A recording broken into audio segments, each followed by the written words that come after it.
Hello friends, welcome back to my channel. আশা করি সবাই ভালো আছেন, আমিও ভালো আছি। আজকে তৈরি করব বিটরুটের মিক্সড ভেজিটেবল। চলুন দেখা যাক কিভাবে মিক্সড ভেজিটেবল তৈরি করা যায়। এটা যে এইভাবেও খাওয়া যায় সেটাও আজকে দেখিয়ে দিলাম। তো এখানে আমি প্রথমে কড়াইটা গরম করে নিলাম। এরপরে কড়াই যখন গরম হয়ে যাবে এর মধ্যে আমি সরিষার তেল দিয়ে দেব। তেলটা গরম হয়ে গেলে এর মধ্যে আমি দিয়ে দেব কালো জিরে আর দেব সরিষা। এরপরে আমি আগের থেকে যে ধুয়ে বিটরুট কেটে রেখেছি সেটাও দিয়ে দিলাম। এরপরে এখানে আমি আর যে সবজিগুলো অ্যাড করব সেগুলো এক এক করে দিয়ে দিলাম। এখানে রয়েছে গাজর, আলু আর রয়েছে শিম। এগুলোকে এখন একটু সময়ের জন্য ভেজে নেব। কিছু সময় ভাজার পরে এখানে আমি যে মরিচ অ্যাড করব সেই মরিচগুলো এখানে দিয়ে দিলাম। আপনারা আপনাদের মতো কম বেশি করে দিতে পারেন। এভাবে কিছু সময় ভেজে নেব।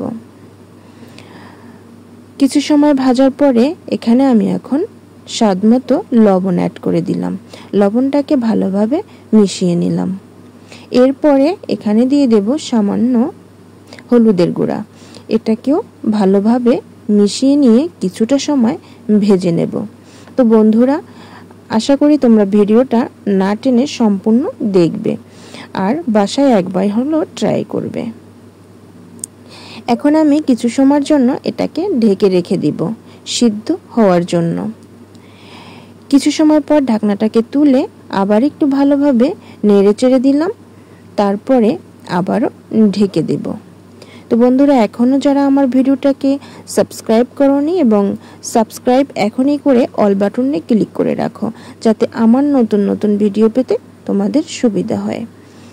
তো ঢাকনাটাকে তুলে এরপরে দেখতেছি এটা কতটা সিদ্ধ হয়েছে।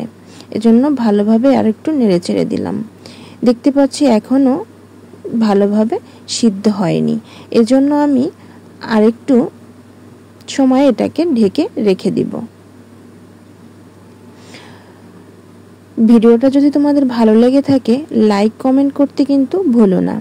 আর বিটরুটের উপকারিতা সম্পর্কে তো কি বলবো, এটাকে যে এইভাবেও খাওয়া যায় সেটা জানা ছিল না। পরবর্তীতে আমি ভাবলাম এটাকে তো এইভাবেও খাওয়া যায়, এজন্য এটাকে দেখলাম রান্না করে যে কেমন হয়। বিশ্বাস করো, সত্যি খেতে অনেক ভালো। এর আগের ভিডিওগুলোতে তো আমি বিটরুটের জুস এবং মিল্কশেক দেখিয়েছি। আশা করি তোমাদের ভিডিওগুলো ভালো লেগেছে এবং বাসায় একবার হলেও ট্রাই করবে।